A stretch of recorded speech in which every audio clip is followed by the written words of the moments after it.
My only sister fell head over heels for the prince of the capital's elite circle at first sight. Just to create an opportunity, she didn't hesitate to drug him at a banquet. In my previous life, I tried to intervene when I saw her spiking the drink, warning her that the Miles family wielded so much influence, both in the legal and underground worlds. That means, messing with them would be equal to courting death. That night, however, Chester Miles ended up spending the night with another woman.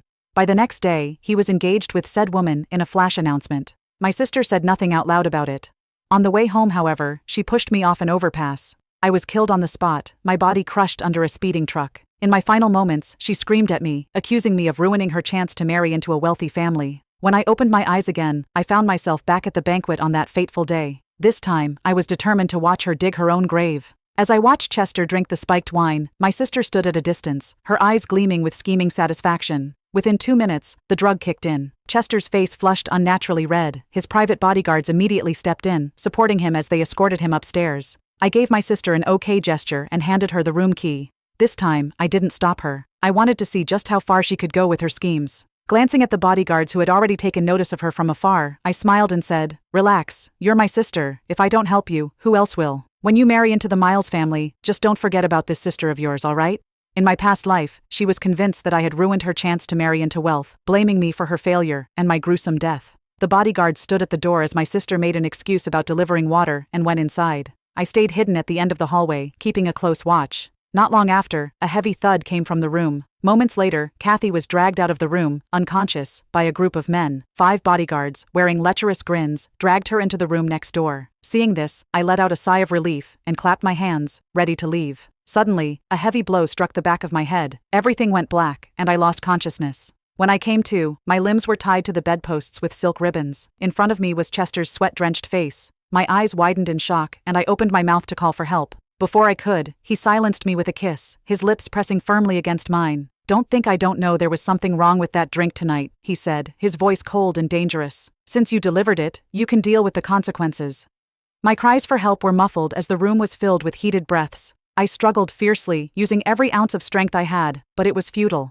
Whatever drug Kathy had found worked too well. Chester didn't stop until morning. When he finally fell asleep, I endured the pain coursing through my body, quietly untying myself and slipping back into my clothes. Chester was infamous for his ruthless and vengeful nature. I wasn't foolish enough to stick around like Kathy would. After carefully erasing any trace of my presence in the room, I made my escape. Before leaving, I glanced toward the room where Kathy was dragged into. The door was left ajar, revealing a glimpse inside. Clothes from the 5 bodyguards were scattered across the floor. Kathy lay unconscious on the bed, completely out cold. I tried not to make a sound, and quietly scrambled from that place away. When I got home, my parents rushed up to me eagerly. Not seeing Kathy with me, their faces immediately darkened. "Sarah, where's your sister? Why are you back alone?" Remembering how, in my previous life, this family had blamed me for ruining Kathy's opportunity and didn't even bother to claim my body after my death, I no longer cared to be polite. "Mr. Miles is probably still occupied with her," I said flatly. My mother's scowl instantly melted into a delighted smile. My father didn't even spare me a glance, immediately urging my mother to start cooking a nourishing soup. Just as the soup began simmering, Kathy walked into our house. She was limping, her neck covered in bruises and marks. It was obvious she had no idea who she'd actually spent the night with. The moment Kathy saw me, she wasted no time berating me in front of our parents. She accused me of failing to stand guard for her, not helping her clean up the mess, and even refusing to buy her the drugs she needed for her plan. My mother's face darkened immediately. Without hesitation, she slapped me across the face, her voice rising with fury. "I knew you were useless. Your sister finally got her chance, and not only did you refuse to help, but you left her behind to fend for herself. You're doomed to be a penniless worker your whole life." I held my stinging cheek, laughing bitterly at her shameless words.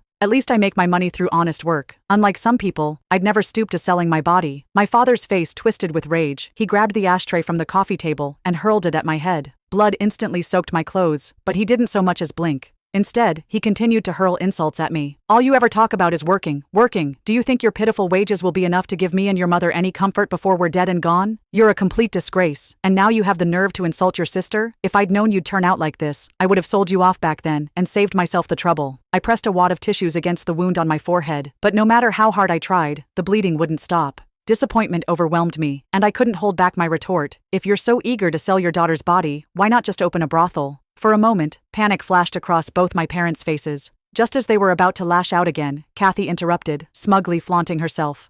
"Don't mind her. Once I have a baby and marry into the Miles family, she'll be the one begging me for help, kneeling at my feet." At her words, my parents completely forgot about me. They rushed to Kathy, eager to hear about her progress. Kathy blushed, feigning shyness as she spoke. You wouldn't believe it. Chester isn't nearly as cold and distant as the rumors say. He kept me up all night and I'm still sore everywhere. It's just that when I woke up, he was already gone. All he left behind was a bank card in the room. But with how many times we did it, I'm sure I'll get pregnant. When that happens, the position of Mrs. Miles is as good as mine. My parents laughed with delight at my sister's words, as if they could already envision themselves becoming in-laws of the Miles family. They had no clue about the Miles family's power, or what that name truly represented. Anyone who dared to scheme against Chester would likely end up not even knowing how they met their end. The most important thing now was for me to sever ties with them as quickly as possible. At this moment, my parents were practically worshipping Kathy, showering her with praise for being such a capable daughter. They couldn't stop talking about her success, constantly offering her soups and tonics, hoping she'd give birth to a child right away. I seized the opportunity to expose their greedy, materialistic nature, and well, as expected, my words instantly provoked them. My father kicked me off the sofa, tearing the page with my name from the household registry and throwing it at me. Get out, leave right now. I never have a useless daughter like you.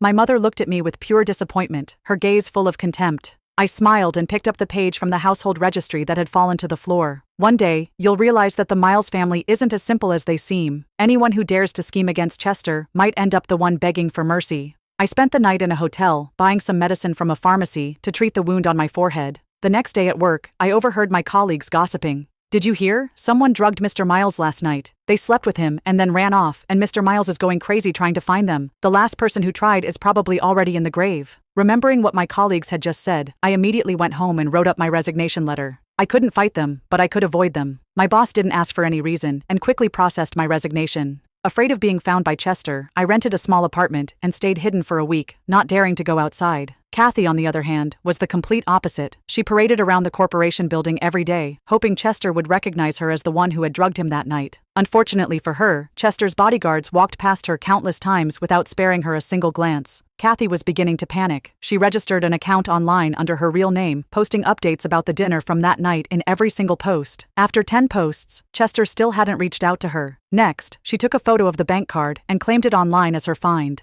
This time, she finally got a response. Chester publicly replied to one of the comments. The card is mine. Please share your contact info and I'll pick it up personally. I'd really appreciate it. His reply sent shockwaves through the internet. It was quickly screenshotted and went viral, climbing to the top of trending searches. The usually cold and distant CEO's rare display of warmth was quickly interpreted by everyone online as a flirtatious conversation. Sharp-eyed netizens quickly tracked down Kathy's address through her posts. They immediately connected her to the person who had drugged Chester that night. Before the Mr. Miles even showed up at her door, people trying to gain favor were already flooding into her house. Rumors were spreading like wildfire online. In just one day, Kathy gained millions of followers and became the new internet sensation. Yet, amidst all the attention, she pretended to caution people not to spread rumors, projecting an image of icy composure that quickly won over a legion of fans. Behind the scenes, her scandal only grew more widespread. I couldn't stay idle much longer. I rushed to move my household registration out of my parents' home. That evening, when I returned to pack my things, my parents were practically beaming. They were holding their smartphones, joyfully laughing non-stop at the comments online. It was as if they had already imagined themselves becoming in-laws to the Miles family.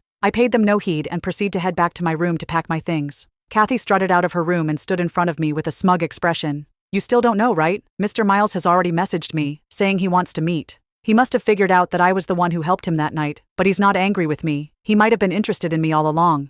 I just took a pregnancy test. 2 lines. When I heard her mention the 2 lines, my heart sank. I casually touched my stomach, trying not to show my unease. The rumors online? You were the one spreading them, weren't you? Don't you know how powerful the legal department at Miles Enterprises is? You're not helping Mom and Dad. You're dragging the whole family down with you. Sure enough, as soon as I finished speaking, Mom had just seen the clarifying statement from Miles Enterprises online. It said that anyone continuing to spread rumors would face legal action from the Miles family. The comments section, which had been full of excited chatter just moments ago, was suddenly shut down. All of Kathy's posts were taken down, and her account was banned. Only then did Kathy panic. But holding on to her pride, she hesitated for a long time before finally opening the chat window. Yet she didn't send a message to Chester. As my parents anxiously crowded around her, asking about the situation, Chester finally reached out to her. I'll send someone to pick you up. Be downstairs in 5 minutes. The corner of Kathy's mouth, which had just settled, couldn't help but lift again. She waved her phone in front of me with a triumphant smile. See that? My husband can't wait to explain things to me in person. Someone as timid and useless as you wouldn't even be worthy of carrying my shoes. Get lost. She pushed me aside and headed to her room to change. Mom was so emotional, tears filling her eyes. This risky move was definitely the right one. We might even be moving into a villa tonight. Dad laughed heartily, holding up Kathy's pregnancy test stick with 2 lines showing, and excitedly said, "I never even dared to dream about this. It's the Miles family. We'll be part of high society now." Watching them excitedly plan for the future, I silently returned to my room to pack my things. As I left the house, I followed them at a distance. By the time we got downstairs, we were surrounded by neighbors. Their voices were filled with weird mix, both of admiration and envy. My parents were grinning from ear to ear, eagerly declaring that the wedding would be a special celebration for our neighbors. In the midst of their chatter, several police cars pulled up with their sirens blaring. The leading officer showed his badge and spoke coldly. "Which one of you is Miss Kathy Holmes? She's suspected of spreading rumors and using illegal substances. We need you to come with us for questioning."